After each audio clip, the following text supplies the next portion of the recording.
It was all-out war inside the Bill Cosby jury room. People were getting on edge, that there was crying, arguments. We're hearing exclusive details today of the wild scene inside the jury room from juror number 14, one of the alternates. He asked us not to use his name in our report. The 24-year-old food delivery man from Pittsburgh wasn't in the jury room for deliberations, but he says he learned of the tension firsthand from his fellow jurors. People were actually crying? I did hear that, yes. Why were there these crying outbursts? I think it was just because they wanted to be back home. People were leaning a different way, and they didn't want to change their opinions. The jurors spent 6 days in a small conference room like this one, and it sounds like it was filled with raw emotion. It said there was yelling and lots of tears. One frustrated juror reportedly even punched a wall and may have broken a knuckle. It got so loud that sheriff's deputies stationed outside came into the room several times to make sure everyone was okay. One of the jurors did tell me at some point, I didn't know I was claustrophobic until this week.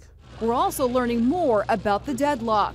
The vote was 10-2 to convict on 2 counts of sexual assault.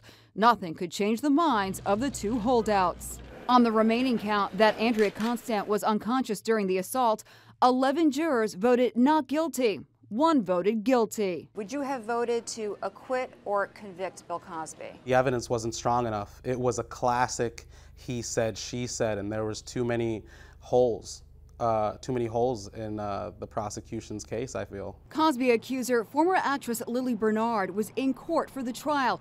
She says she's not surprised at the reports of tension among the jurors. There was a pattern where the jury kept coming back into the courtroom and requesting readbacks from the judge.